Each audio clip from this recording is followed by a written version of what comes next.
Assalamualaikum warahmatullahi wabarakatuh.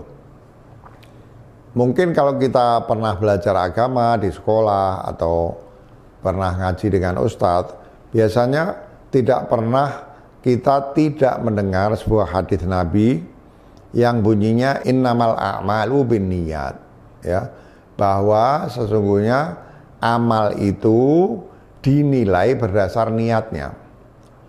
Bahwa niat itu menjadi sesuatu yang penting. Bahkan dalam kesempatan ini saya akan menunjukkan bahwa niat itu bukan hanya penting, tapi niat itu menentukan seberapa besar nilai dari pekerjaan yang kita lakukan.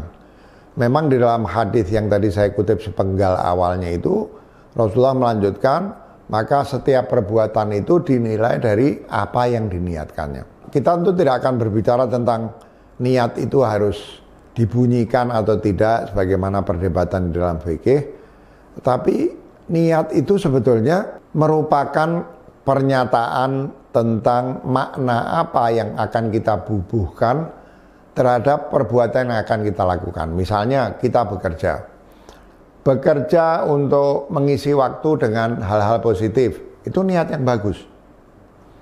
Bekerja untuk bertemu dan bersenang-senang dengan teman sekerja di kantor, itu juga bagus karena berehat itu bagus. Lebih bagus lagi, bekerja itu diniatkan untuk beribadah kepada Allah dengan cara mencari nafkah untuk keluarga.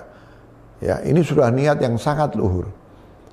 Tapi sesungguhnya kita bisa memberi nilai lebih pada pekerjaan jika kita menambahkan lagi nilai terhadap pekerjaan yang kita lakukan, yaitu apa?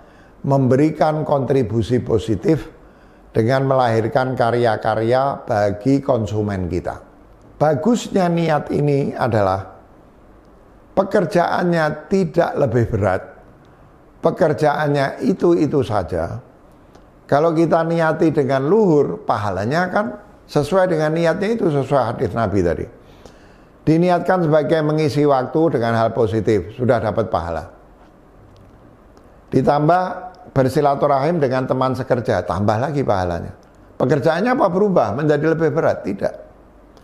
Ditambah lagi mencari nafkah bagi keluarga, makin berlipat. Rasulullah mengatakan bekerja untuk mencari nafkah bagi keluarga itu telah menjadikannya dia dicatat dengan pahala seorang pejuang di jalan Allah. Nah, pekerjaannya juga tidak lebih berat. Tambah lagi dengan niat untuk menghasilkan karya-karya yang bermanfaat bagi konsumen, bagi masyarakat luas. Orang kemudian akan bilang, wah kalau gitu enak, saya mau melakukan apapun saya kasih niat macam-macam. Nah, yang kita harus ingat, niat itu harus ikhlas. Ya, kalau tidak ikhlas kan sama aja seperti membohongi Tuhan. Tuhan nggak bisa dibohongi. Jadi kita harus betul-betul punya niat ikhlas. Selain mengisi waktu dengan hal positif, bersilaturahim dengan karyawan, kemudian mencari nafkah untuk keluarga, ikhlas kita bekerja untuk memberikan kontribusi pada masyarakat. Jadi kita beramal soleh jadinya. Ya, kita menambah pekerjaan kita itu dengan kategori amal soleh. Baru kalau kita ikhlas dan kita bekerja dengan sebaik-baiknya sambil memikirkan agar konsumen mendapatkan produk terbaik, kita mendapat pahala lebih dan pasti hasil kerja kita juga lebih baik. Kalau kita punya keinginan yang lebih luhur, pasti kita akan bekerja dengan lebih baik dan hasilnya lebih baik. Nah, hasil lebih baik yang diperoleh karena niat yang ikhlas, itulah yang menjadikan kita mendapatkan pahala lebih ketimbang kalau kita hanya berniat untuk sesuatu yang kecil atau yang sepele, atau berniat untuk sesuatu yang besar tapi kita tidak ikhlas di dalam berniat itu.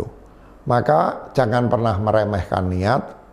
Ya, niat bukan hanya persoalan lisan, ya, bahkan bukan hanya persoalan gerak-gerik hati biasa, tapi niat menentukan nilai dari apa yang kita kerjakan. Dan selama kita meniatinya dengan ikhlas, maka niat itu akan meningkatkan kualitas hasil pekerjaan kita, dan karenanya Allah akan memberikan kita imbalan yang lebih besar sesuai apa yang kita niatkan dengan ikhlas itu. Terima kasih. Assalamualaikum warahmatullahi wabarakatuh.